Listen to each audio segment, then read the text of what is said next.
Bienvenidos y bienvenidas a esta charla que, como sabéis, he titulado Tan importante como respirar. Y es que algo tan importante como respirar es respirar bien. Entonces, todo lo que vamos a hablar durante esta hora, durante esta charla, va a ir un poco en base a eso, ¿no? En base a en qué consiste la respiración y de qué modo podemos beneficiarnos más de ella, ¿no? Vamos a hablar, como decía, de qué es la respiración. Vamos a ver las diferencias entre lo que es respirar por la boca y respirar por la nariz en cuanto a efectos se refiere. Vamos a hablar de la relación entre la dieta, la alimentación que tomamos y el modo en el que respiramos. Vamos a ver también términos como taquiapnea, hiperventilación y sobrerespiración. Vamos a hablar de la difusión de los gases en nuestro organismo, del CO2 y del oxígeno, y también vamos a hablar del NO, el óxido nítrico, que es un gas también muy, muy interesante en cuanto a respiración se refiere, ¿no? Hablaremos también de la respiración, de la relación entre la respiración y los sistemas nerviosos simpático y parasimpático, y también, hola, bienvenidas. Y también vamos a dar unos consejos para mejorar nuestra respiración. Y cómo también puede ayudarnos el curso del domingo, en el caso de que lo tuvierais libre y estuvierais interesados. Bienvenidas, ¿cómo os llamáis?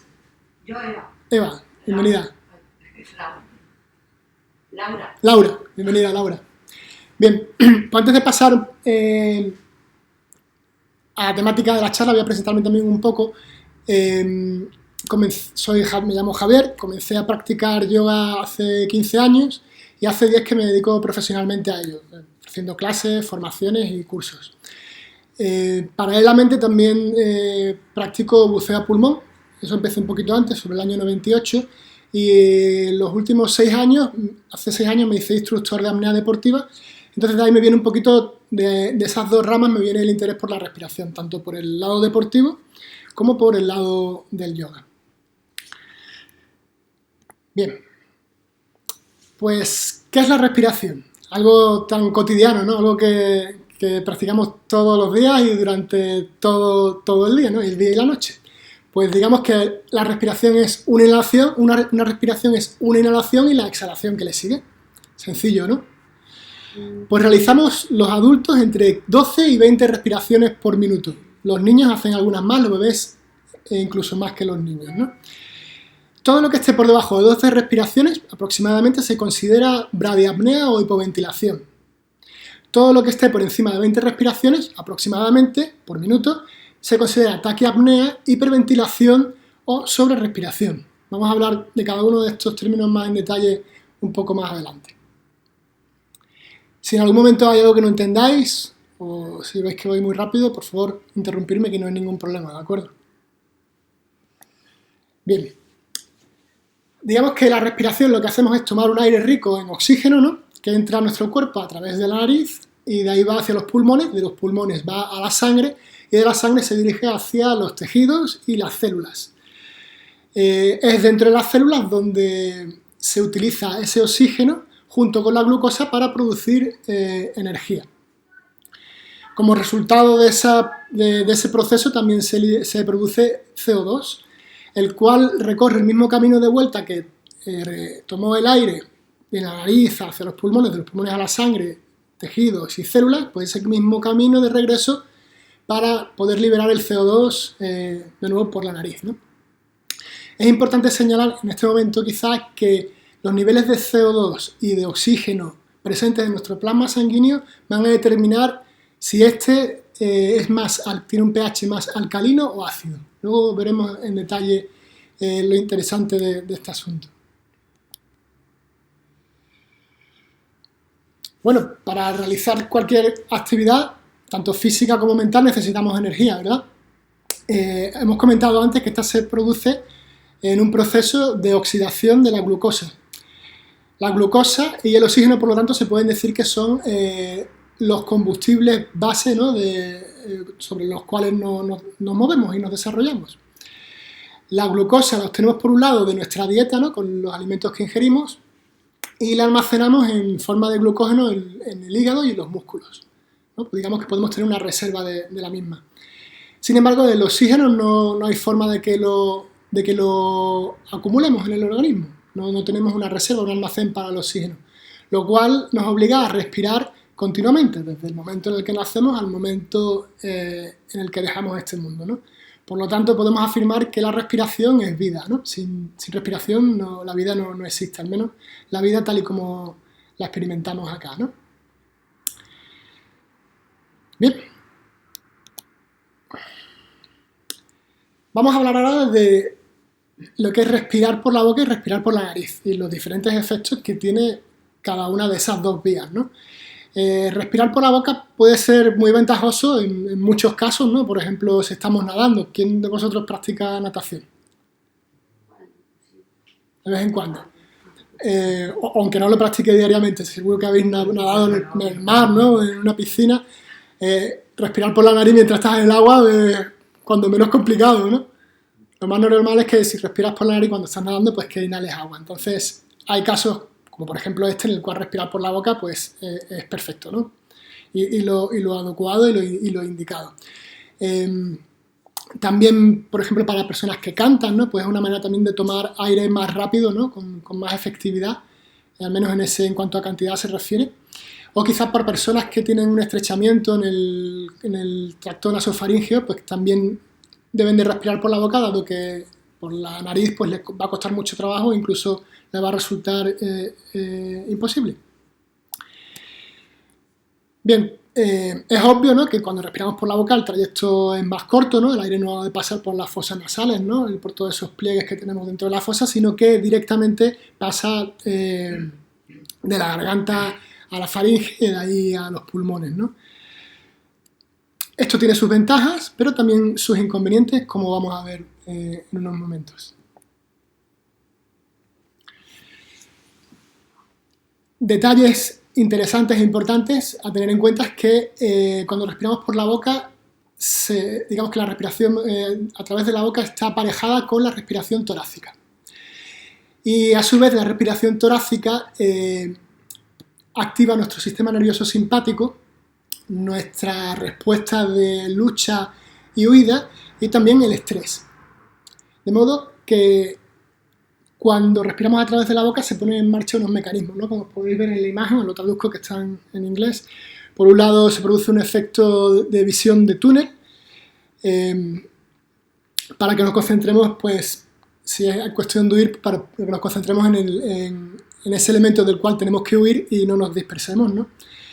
Se producen también una aceleración de la respiración, ¿no? Y ya por lo tanto podemos concadenar la respiración a través de la boca con la sobrerespiración, dado que vamos a respirar más rápido si lo hacemos por la boca.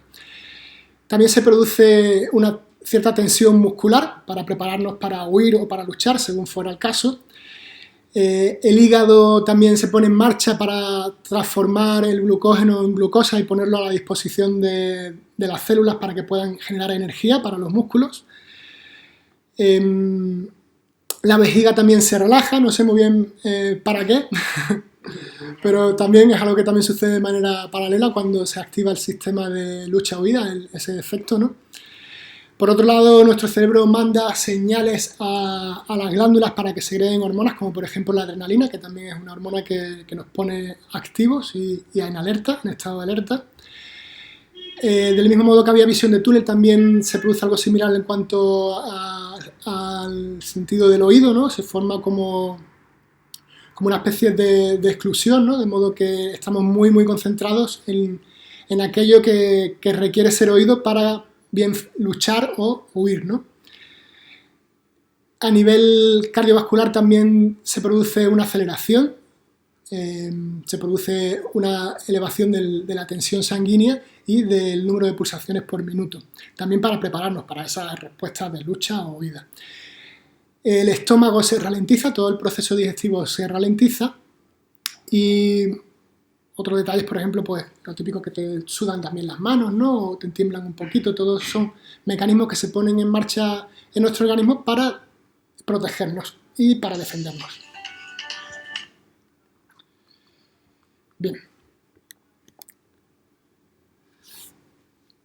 Cuando respiramos por la nariz suceden cosas distintas. Por ejemplo, a nivel del aire que inhalamos hay unos cambios que son muy interesantes, por ejemplo, que este aire se calienta, se humedece y se filtra, ¿no?, de las partículas en suspensión, como pueden ser el polvo. También tenemos unas enzimas en la mucosidad de las fosas nasales que tienen la capacidad de luchar contra bacterias, ¿no?, y otro tipo de agentes infecciosos.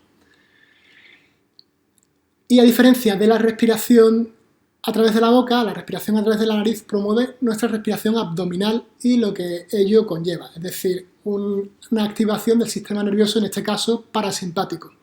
¿Y qué ocurre cuando se activa nuestro sistema nervioso parasimpático? Pues exactamente lo opuesto, o prácticamente lo opuesto a lo que sucedía con el sistema nervioso simpático. Las pupilas, a diferencia de antes que se dilataban, ahora se reducen.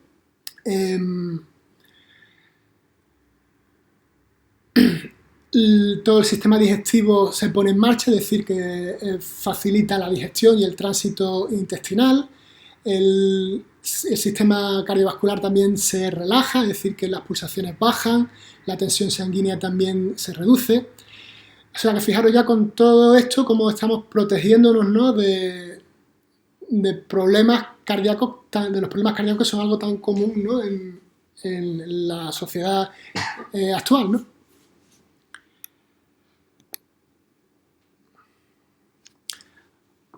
Es curioso cuando se habla de tomar una respiración profunda para relajarse, ¿no? Es muy común, ¿no? Dice, cuando alguien te nota nervioso, te dicen respira profundo, ¿no?, para calmarte. Normalmente, cuando nos dan esta instrucción, lo que hacemos es elevar los hombros, ¿no?, y llenar la parte alta del pecho. No sé si lo habéis observado en algunas personas o quizá también en vosotros mismos, en vosotras mismas. Cuando nos invitan a realizar una respiración profunda, debemos de hacer todo lo contrario. Debemos de respirar con el diafragma y de manera suave y pausada. ¿Por qué? Pues fijaros, los pulmones tienen forma como de botella, ¿no es cierto? La parte de arriba, como podéis ver en la imagen, es más estrecha y la parte inferior es más ancha. Para realmente acceder a la parte que toma más volumen, debemos de respirar con el diafragma, pues de ese modo como realmente accedemos a esa parte de los pulmones. De modo que la próxima vez que os inviten a respirar profundo, que vosotros mismos queráis respirar profundo, recordar esto y tratar de que la respiración sea abdominal, sea diafragmática, promover el movimiento de descenso del diafragma, permitiendo que el abdomen se pronuncie suavemente hacia afuera y así de manera pausada y profunda. Seguramente que lograréis mantener la calma ante cualquier situación de estrés, ¿no?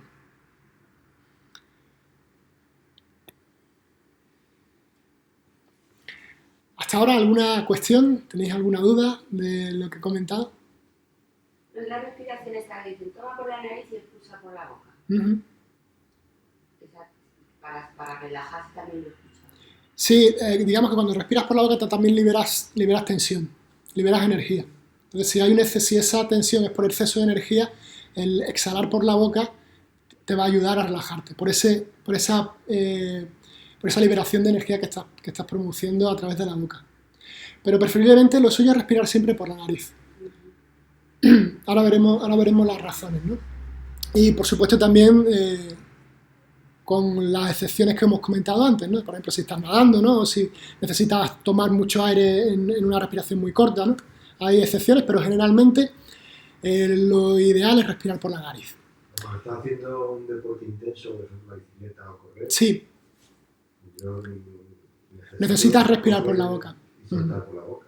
Y ya claro. Cuando estás muy, muy jodido, ya por cualquier lado. Sí, normalmente cuando vamos muy apurados de respiración, solemos tirar de la respiración a través de la boca. Pero hay estudios que demuestran, ¿no?, y hay muchos entrenadores de élite que han tomado, pues, como base estas investigaciones para enfocar los entrenamientos de manera que te mantengas en un nivel de esfuerzo el cual no requiera que respires por la boca.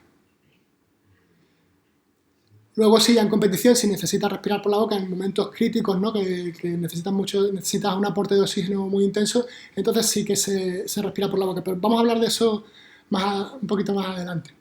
Entiendo que ya a un nivel de competición ya es que tienes que tener simpático por las nubes, ¿no? Porque estás compitiendo, hay un grado también de estrés, con lo cual... Claro, pero fijaros que es interesante esto del entrenamiento, de entrenar respirando por la nariz. Pongo un par de ejemplos. Por ejemplo, hay una tribu en el norte de México que son corredores de ultramaratón natos. Es decir, y ellos siempre respiran por la nariz. No recuerdo ahora, Tarahumaras, o no recuerdo bien el nombre de esta tribu, pero Sí, son famosos por... Los que habéis comentado una vez que iban que no tenían casi ni zapatillas de deporte. Sí, de hecho, si buscáis, si lo googleáis, vais a ver que corren en chanclas. Corren en chanclas, ¿no? Sí, es una tribu que para el desarrollo de sus actividades cotidianas pues tiene que recorrer muchos kilómetros, ¿no? Además por extensiones muy amplias y bueno, pues tienen esa capacidad de correr que tan desarrollada que bueno, que han ganado muchos ultramaratones sin ser atletas de élite ni muchísimo menos. También hay casos en la selva del Amazonas, tribus que son cazadoras recolectoras, ¿no? Y fijaros, cazan a sus presas por agotamiento. De ellos, de la presa. Agotamiento de la presa, o sea, se llevan hasta 3 y 4 días corriendo detrás de la presa, ¿no? Siguiendo su rastro hasta que las presas se agotan, están rendidas ya y es cuando aprovechan para dispararlas, ¿no? Increíble. Pues tanto unos como otros, tanto los de esta tribu del norte de México como estos del Amazonas, todos realizan sus carreras o sus cacerías respirando siempre por la nariz. Siempre. En concreto, estos cazadores dice que tienen la capacidad de rastrear la orina de la presa con cientos de metros de distancia. Son capaces incluso de reconocer el sexo de la presa, ¿no? Imaginaos qué capacidad y qué control de sentido olfativo de la nariz, ¿no? Bueno, pues volviendo o retomando el tema ahora de la relación entre la dieta y la respiración, fijaros que originalmente nuestra dieta era distinta a la que tomamos actualmente, ¿no? Era más rica en verduras, en hortalizas, en cereales integrales, ¿no? Actualmente eso ha cambiado mucho, ¿no? En los últimos siglos hemos aumentado el consumo de carne, de lácteos y especialmente de azúcares y harinas refinadas, de comida procesada y enlatada. Este tipo de alimentación hace que nuestra sangre se acidifique. Entonces, ¿qué ocurre? Pues ocurre que la respuesta natural de nuestro organismo para combatir esa acidez en el plasma sanguíneo es respirar más para así liberar más CO2. Recordáis que comenté al principio de la charla que los niveles de CO2 y de oxígeno en sangre repercutían en el pH, en la alcalinidad o en la acidez del pH del plasma. Pues bien, cuando por la alimentación sube el pH se vuelve más ácido, la respuesta del organismo es sacar más CO2 y de ese modo tratar de contrarrestar y volver el pH un poquito más alcalino.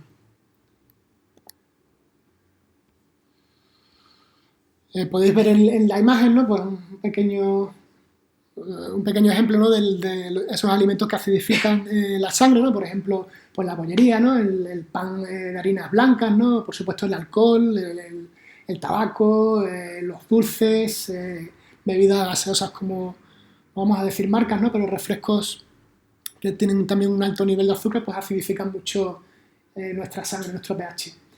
Por el otro lado tenemos pues las frutas, las legumbres, elementos concretos como el limón, ¿no? Son alimentos que nos ayudan a mantener el pH pues, más alcalino. De modo que si tenéis esto en cuenta, vais a favorecer un equilibrio mejor de vuestro pH y con ello no vais a necesitar que vuestro organismo acuda a esa sobrerespiración que le permita eliminar más CO2 y así alcalinizar el plasma.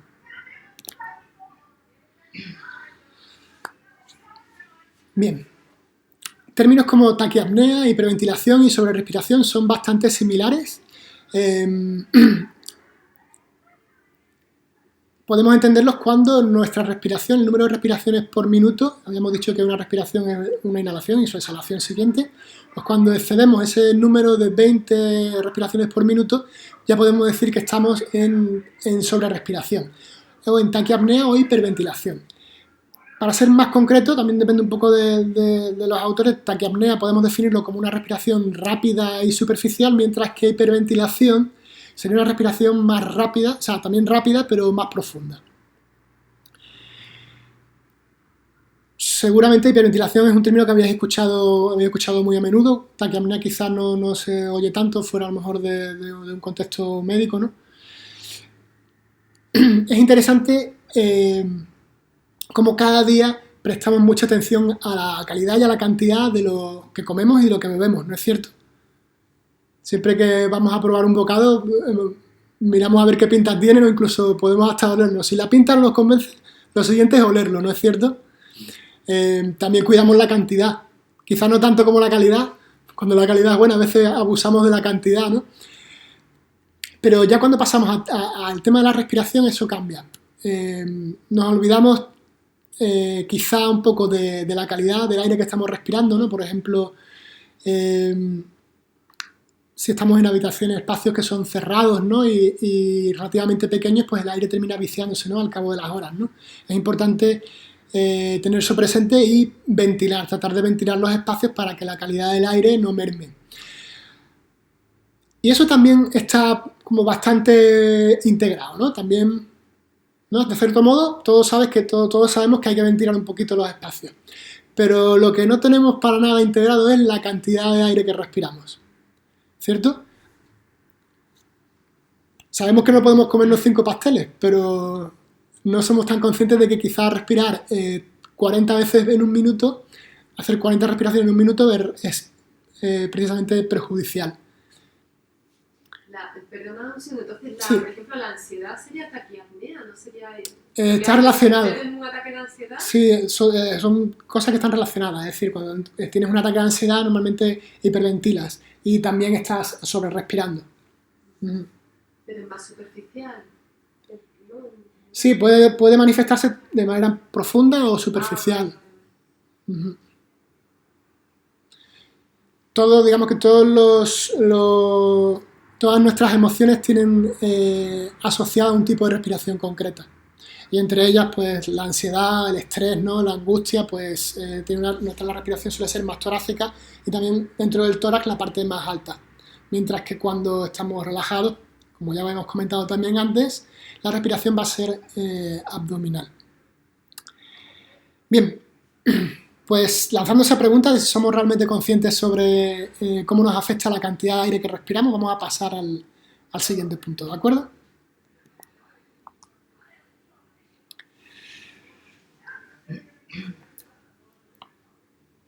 Por los hábitos de vida que tenemos en esta sociedad, en esta vida moderna que llevamos, ¿no? Nuestra dieta y el consumo de té y excitantes casi a diario, ¿no? Por la mayoría de las personas, podemos afirmar que la gran mayoría de nosotros sobrerrespiramos. Es decir, respiramos más de lo que nos correspondería. Una clara señal de todo esto es sufrir estrés o el hecho de respirar por la boca. No sé si alguno de vosotros observa que respira por la boca durante algún momento del día, ya no en estado de reposo, ya no digo durante una práctica deportiva. Yo respiro mucho por la boca. Respiras por la boca. Y durmiendo de eso. Sí. Pero normalmente yo no respiro por la boca de normal. De manera consciente, ¿verdad? Y en el sueño ya me lo noto y aparte ya ronco por lo mismo. Mira, ronca, quiero decir, yo no sé si el tabaco y la edad o...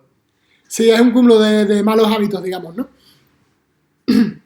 Si os levantáis por la mañana con la boca un poco seca, eso es porque estáis respirando por la boca. Hay una solución muy sencilla para esto. Buscarte un esparadrapo de estos suavecitos, de estos que no que no son muy, que no tienen el pegamento muy heavy. Y antes de acostaros os ponéis el adhesivo este en la boca, ¿no? De manera que no podáis abrir la boca durante toda la noche. Si realizáis esto durante 3 meses, podéis cambiáis totalmente el patrón de respiración y ya podéis quitaros el adhesivo por la noche, que vais a continuar respirando por la nariz. Y vais a ver lo importante que es respirar por la nariz tanto de día como de noche. Una de las cosas, ya lo hemos comentado, que es el hecho de que cuando respiramos por la boca, nuestra respiración se vuelve más torácica, se activa el sistema nervioso simpático. Si juntamos la hora de sueño con el sistema nervioso simpático, ¿qué obtenemos? O bien dormimos muy mal o no dormimos, ¿no?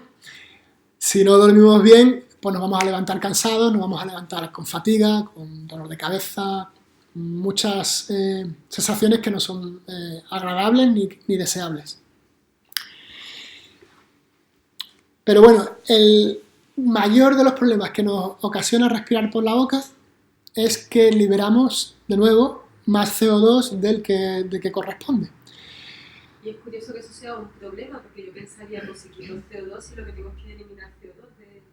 Claro, pero cierta cantidad de CO2 es también necesaria para que se produzca la respiración a nivel celular y a nivel de tejidos. Vamos a hablar de ello en detalle. Esto creo que es lo más interesante de todas las charlas, en qué consiste o cómo se desarrolla la difusión de los gases dentro del organismo y el papel que juega el CO2. Siempre, ¿no? En el cole te cuentan oxígeno bueno, CO2 malo. Sí, es como que se tiene al CO2 como un producto de desecho, ¿no? O sea, lo importante es el oxígeno, que lo utilizamos para producir energía a nivel celular junto con la glucosa, y luego producimos pues calor, CO2, y el CO2 no sirve para nada, lo desechamos. Sí, en parte, pero otra parte es necesaria de mantenerla en el organismo para lo que vamos a ver ahora. La difusión de los gases. Recapitulando un poco, habíamos dicho que respirar consiste en tomar aire rico en oxígeno del exterior y llevarlo hasta los tejidos y las células para que éstas puedan, a partir de la glucosa y el oxígeno, producir energía, ¿no? En forma de ATP, que se dice. Es cierto que debemos de expulsar el CO2, parte del CO2, porque si lo acumuláramos en el cuerpo, pues llegaría a ser también tóxico, ¿no? Y no sería sano para nuestro organismo. Es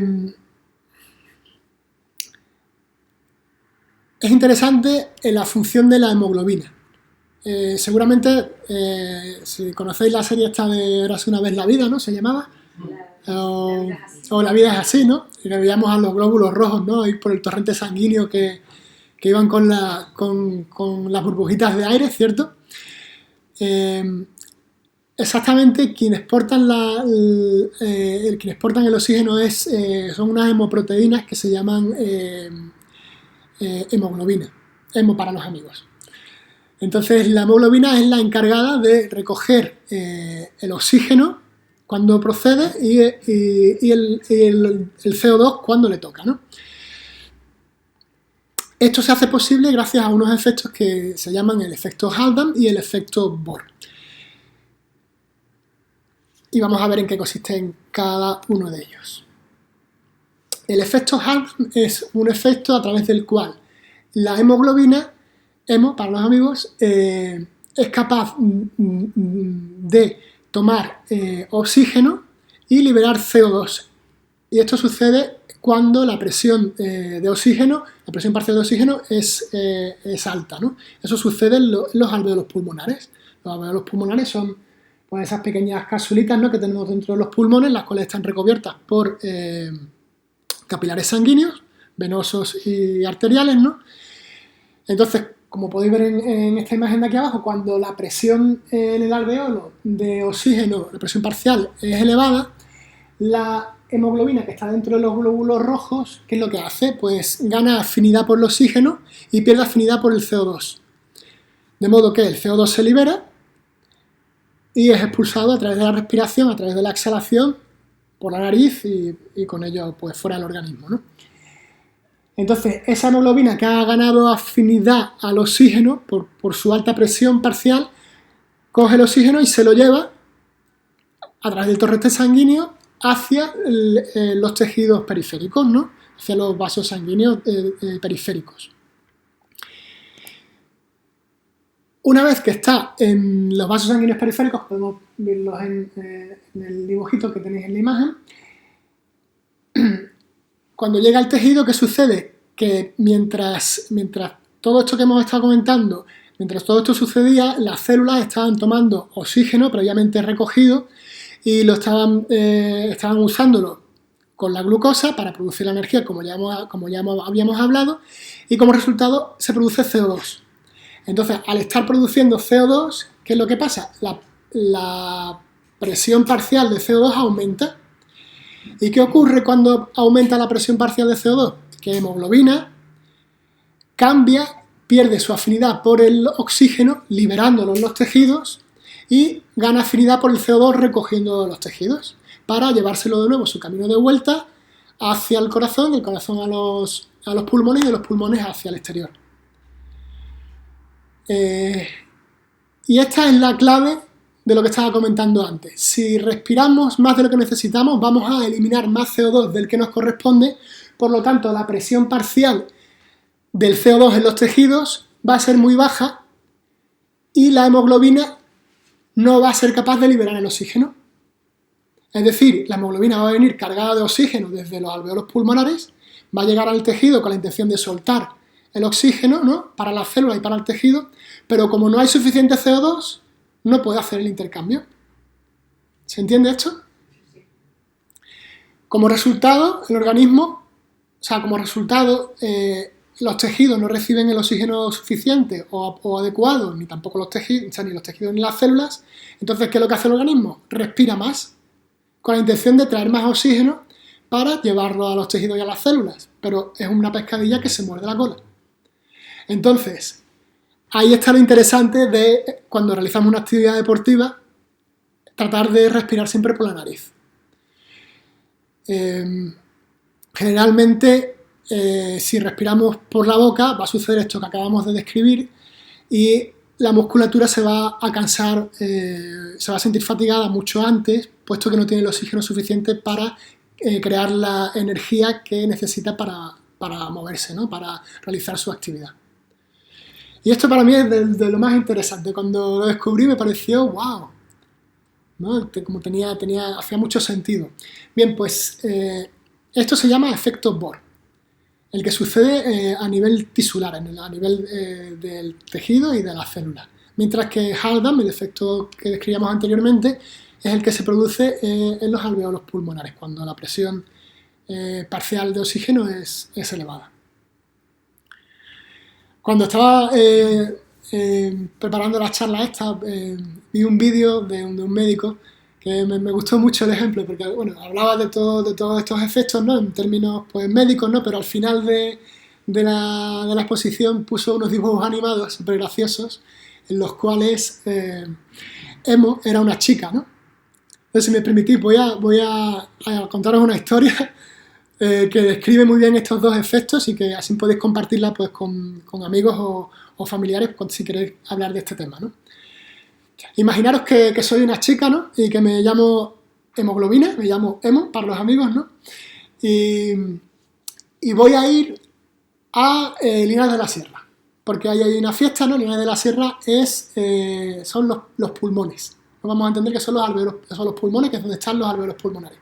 Entonces, Emo se va a las fiestas de Linares de la Sierra, porque ahí hay un chico que se llama Oxígeno, Oxy para los amigos, ¿no?, y que le gusta mucho. Entonces se va a Linares, llega allí y se encuentra con Oxy, con Oxígeno, y lo coge de la mano y se lo lleva a dar un paseo, ¿no?, porque se siente atraída por él, siente afinidad por ese chico. Y se va de paseo a Higuera de la Sierra, porque en Higuera de la Sierra también había fiestas, ¿no?, por aquel fin de semana. Bueno, pues resulta que en Higuera de la Sierra vive otro chico que se llama dióxido de carbono, Dioxi para los amigos.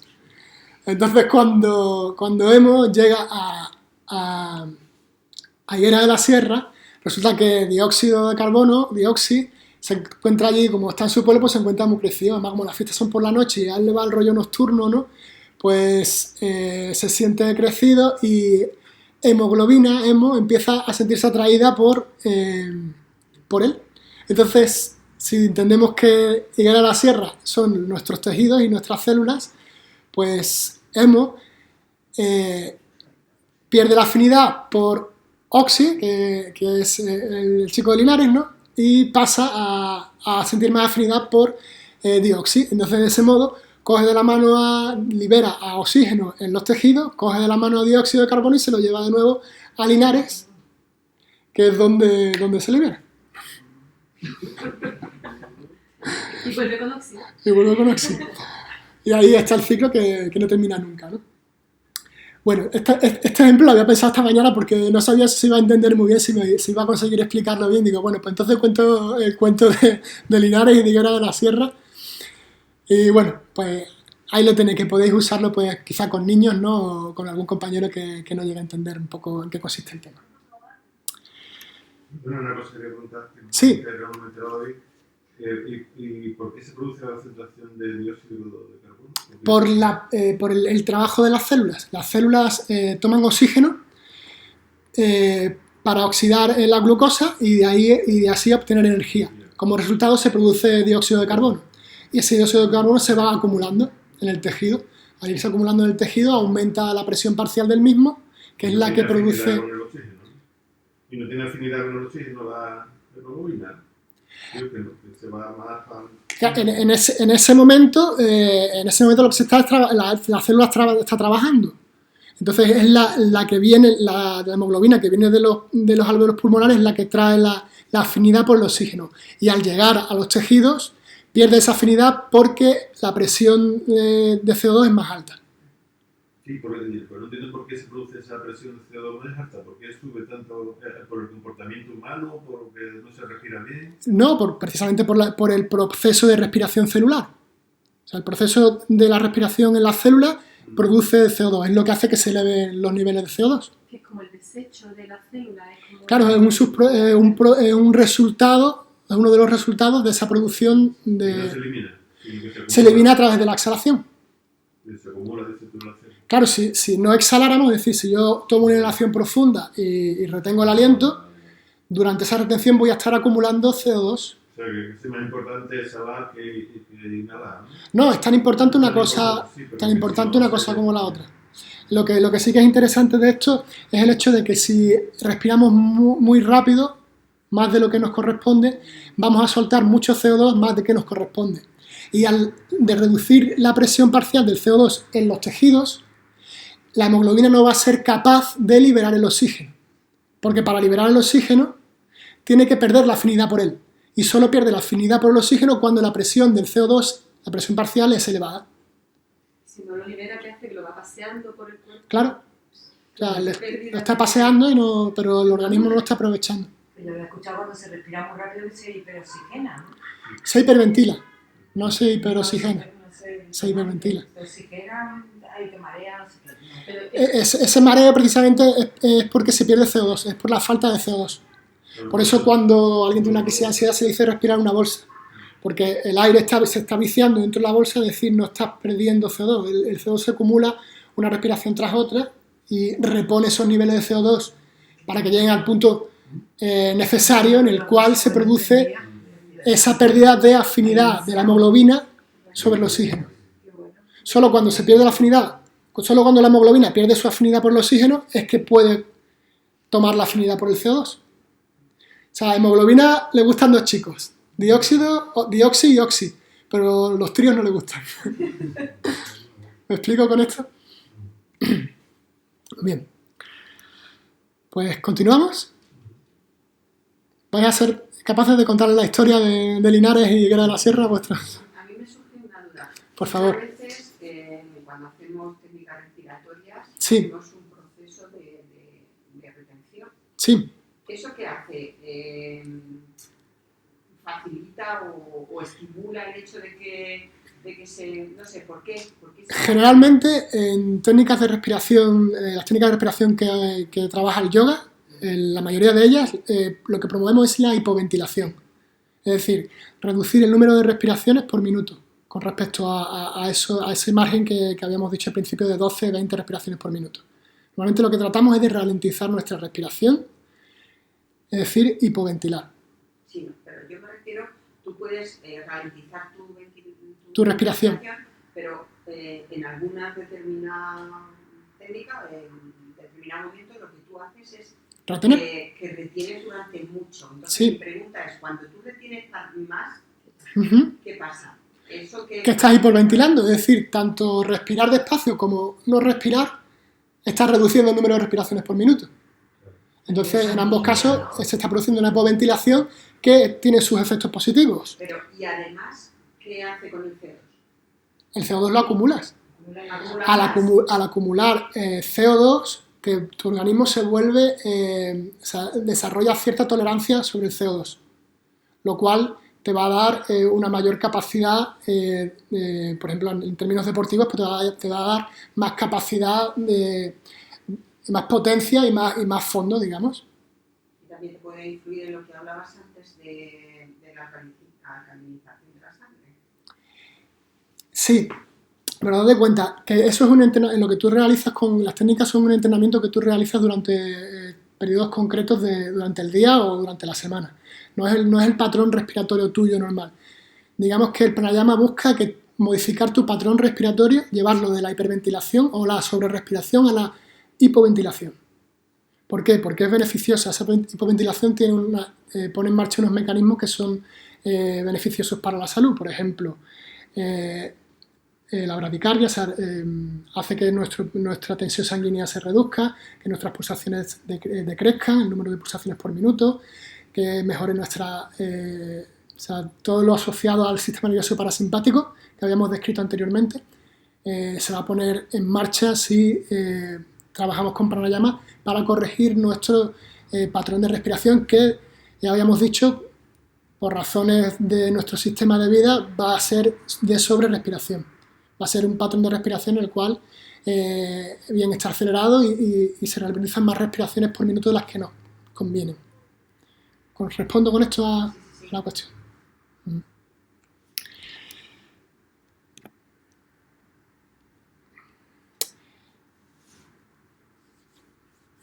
Bien, pues esto es lo que hemos estado comentando hace un momentito. Entonces digamos que como es una pescadilla que se muerde la cola, esto de que respiramos más porque recibimos poco oxígeno en las células y en los tejidos debido a que la hemoglobina no ha tenido la oportunidad de liberar todo el oxígeno que portaba, cuando eso se sostiene en el tiempo, desemboca en fatiga, en cansancio, en dolores de cabeza, mareos, en bajo estado de ánimo y un largo etcétera.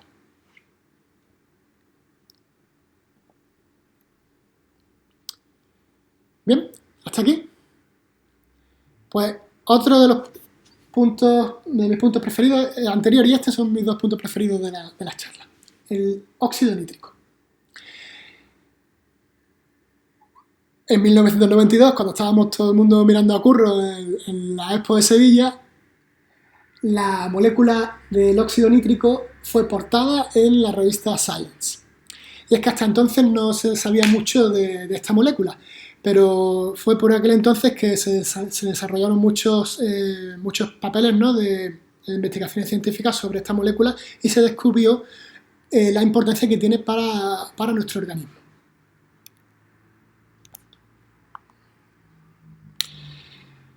Y aquí volvemos a la importancia de respirar a través de la nariz, porque nuestro organismo tiene la capacidad de producir y de liberar óxido nítrico en nuestras fosas nasales. Es decir, cuando nosotros respiramos por la nariz, estamos no solo estimulando la producción de óxido nítrico, sino que además permitimos que se libere dentro del aire que inhalamos, llega hasta los pulmones, de los pulmones a la sangre y de la sangre a todo el cuerpo.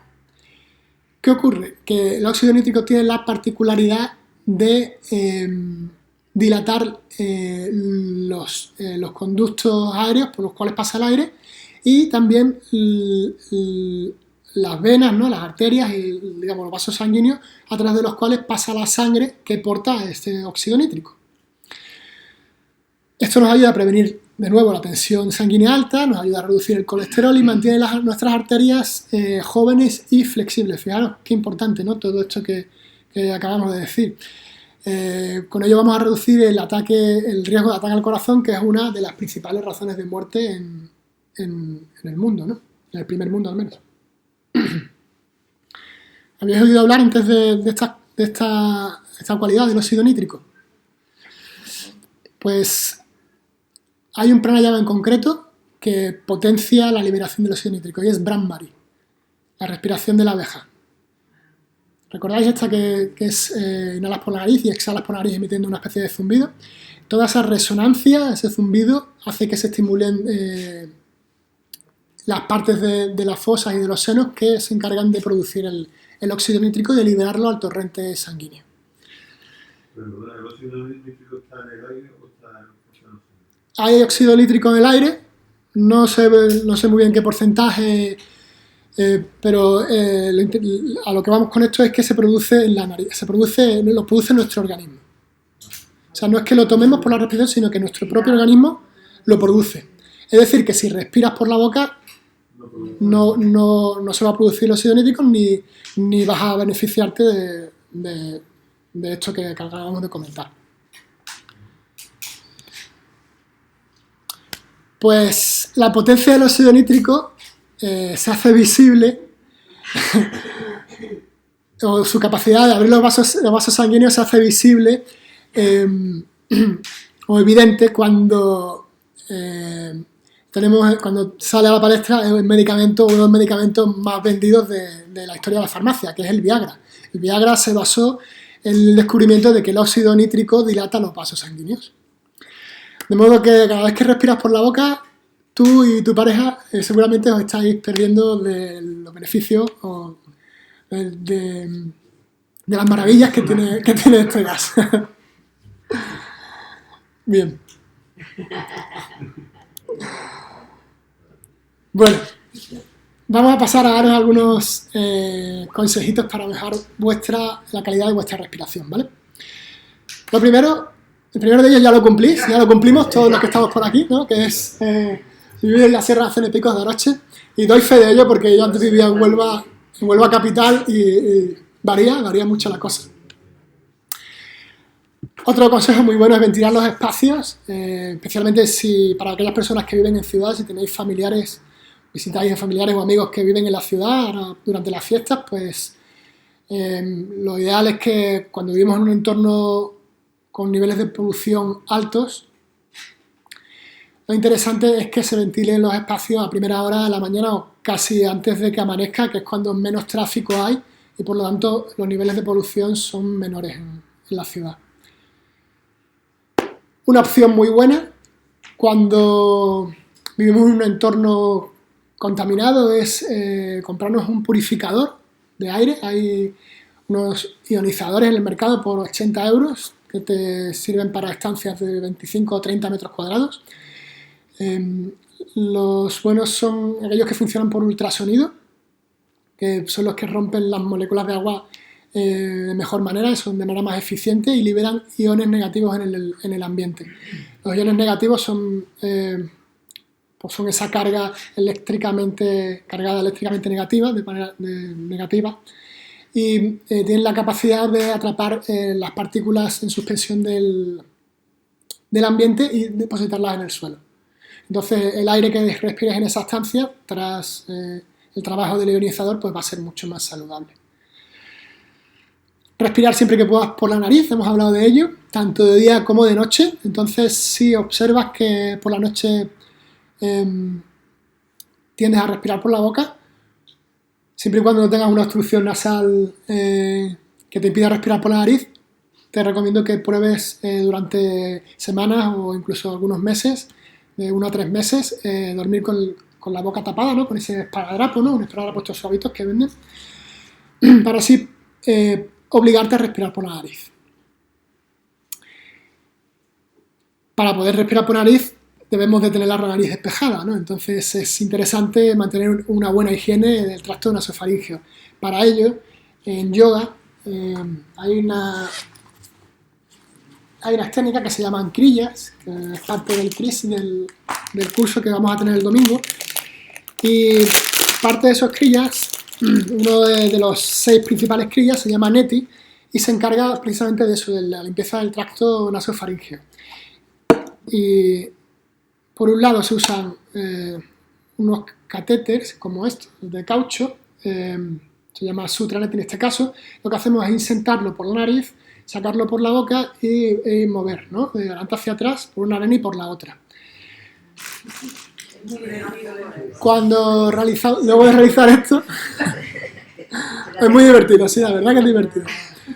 Luego de ello, pues utilizamos unas lotas, una especie de tetera, seguramente las habéis visto, ¿no? Para hacernos duchas nasales, ¿no? Hacemos una ducha con una solución isotónica, es decir, que tenga una proporción de sal similar a la que tienen los fluidos corporales, para que no irrite ni por exceso ni por falta de sales, ¿vale? Bien, pues entonces practicar NETI crilla, cualquiera de sus 2 versiones, o las 2 sería lo ideal. Sería una de las formas de mantener la higiene de nuestras fosas nasales, de nuestro tracto nasofaríngeo. También hemos hablado de practicar pranayama, técnicas hipoventilantes, que no solo ralenticen tu patrón respiratorio, sino que también lo ordenen. ¿Por qué? Porque no es lo mismo alargar la inhalación que alargar la exhalación. La inhalación, de hecho, se relaciona con el sistema nervioso simpático, mientras que la exhalación se relaciona o activa el sistema nervioso parasimpático. De modo que si nuestra inhalación es más larga que la exhalación, vamos a estar activando de nuevo el sistema nervioso simpático e incluso también ese efecto de lucha o huida, ¿no?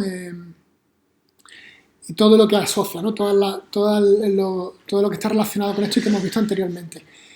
Mientras que si en nuestra respiración la exhalación es más larga que la inhalación, vamos a estar haciendo lo contrario, vamos a estar activando nuestro sistema nervioso parasimpático y con ello vamos a reducir la tensión arterial, vamos a reducir el número de pulsaciones, vamos a favorecer la digestión. En fin, vamos a poner en marcha una serie de mecanismos simplemente con el hecho de controlar la longitud de la inhalación o la exhalación. Por supuesto, llevar una dieta rica en verduras, en frutas, hortalizas, cereales integrales, que ya hemos dicho que alcaliniza, nos ayuda a mantener el pH de nuestra sangre más alcalino. También evitar el consumo de esos alimentos que consiguen lo contrario, es decir, aquellos alimentos que acidifican nuestra sangre.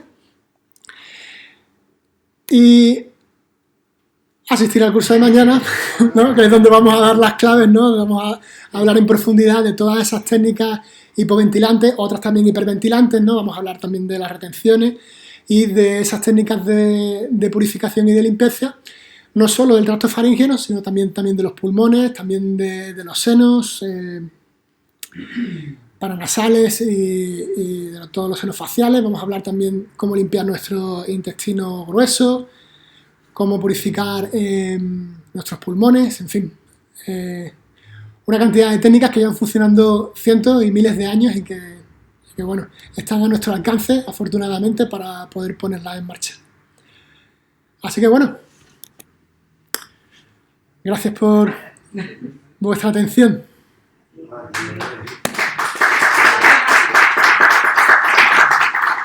No sé si os surge alguna duda o hay algo que se os quede en el tintero. Yo a título personal. Por favor. Hidrocefalia.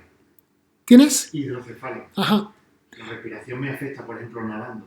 Me estoy preparando para unas nacionales. Ajá. Y me afecta la presión del agua más la respiración. Claro. No sé si tienes algún truco para ello. Pues en la medida de lo posible, cuando estés en los periodos de recuperación, entre serie y serie o entre largo y largo, trata de respirar por la nariz si puedes, ¿vale? Trata de respirar por la nariz. Incluso cuando estés entrenando, pues trata de que el nivel de exigencia física que te provoque el entrenamiento te permita recuperar la respiración a través de la nariz lo más rápidamente posible. Es decir, a lo mejor acabas una serie, ¿no? Llegas al borde de la piscina y comienzas a ventilar por la boca porque tienes una demanda muy alta de oxígeno, ¿no? Está perfecto. Realiza 3, 4, 5 respiraciones por la boca, las que necesites, pero en la medida de lo posible trata de que se vaya reduciendo ese número de respiraciones y que puedas retomar la respiración por la nariz lo antes posible. Eso puede ser un buen consejo. Por supuesto, también cualquiera de las técnicas de pranayama que ya practiquéis, bueno, quizá no en tu caso, pero si vienes a clases con Marta o si decides hacer el curso mañana, en el curso voy a dar, aparte de la técnica a nivel teórico y práctico, voy a dar también unos programas de entrenamiento según el tiempo del que disponemos, el tiempo de que disponga cada uno y también los objetivos que desee, pues digamos unas tablas sobre las cuales trabajar y desarrollar tu práctica de manera segura. A ti. Yo he escuchado ahí en algunas teorías que dicen que cada persona tiene un número de respiraciones concretas en su vida. Sí. Y que si las usamos mal, no recuerdo dónde, pero ya hace muchísimos años. Sí, yo también lo he oído, Era joven y a mí yo me quedo marcado. Yo también lo he oído, tanto por la respiración, Porque oxidas más. tanto por la respiración como por los latidos del corazón. Seguro que también, no sé si también lo habéis oído, que venimos al mundo con un número determinado de latidos del corazón. Como los estos de obsolescencia programada. Algo así, algo así, digamos que tu corazón va a latir, vamos a poner un número X de veces a lo largo de la vida, cuando se cumple ese número de veces, pues la casca, ¿no? Claro, si tenemos en cuenta que la respiración está directamente relacionada con el sistema cardiovascular, en la medida que respiremos de manera profunda, pausada, por la nariz, vamos a promover que nuestro corazón esté más tranquilo, lata más pausado y podamos extender también nuestra vida. El domingo voy a daros muchos argumentos por los cuales conviene practicar pranayama, pero no me quiero meter en eso ahora porque entonces se nos va el tiempo. Pero sí, el pranayama, uno de los efectos que tiene, o una de las ventajas que nos proporciona es la longevidad. Ya con esto no digo que vayamos a tener el cutis con 50 años, de 20 años, eso no, ya os digo que no, garantizo que no va a ser así. Pero sí que es verdad que al regular las funciones de nuestro organismo, vamos a permitir que nuestro organismo tenga la capacidad de eliminar toxinas. Y una vez que nuestro cuerpo está libre de toxina, lo cual es difícil, ¿no?, por el entorno y el tipo de vida que llevamos, el siguiente paso es, digamos, la renovación o la renovación de los tejidos, ¿no? Entonces, en la medida que nuestro organismo se mantiene limpio, las energías pueden dedicarse a reparar y no a sacar basura, ¿no? El pranayama es respirar despacio y por la nariz.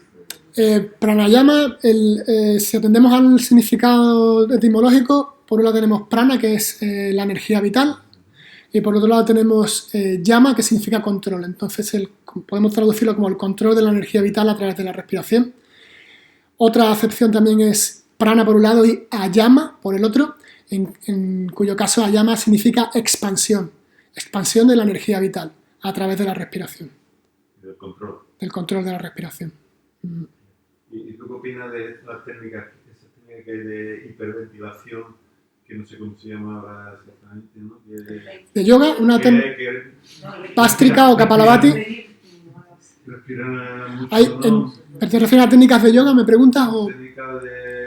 En yoga hay dos técnicas, en pranayama hay dos técnicas que trabajan con la hiperventilación, entre comillas, vamos a llamarlo más bien sobre respiración, que es por un lado Bhastrika, que es la respiración de fuelle, en la cual tanto la inhalación como la exhalación son activas, y luego está Kapalabhati, que es una respiración también muy rápida, en la cual la exhalación es activa pero la inhalación es pasiva. En ambas se trabaja también con retenciones, para precisamente contrarrestar los descensos de CO2. No sé si con eso respondo. Sí, no,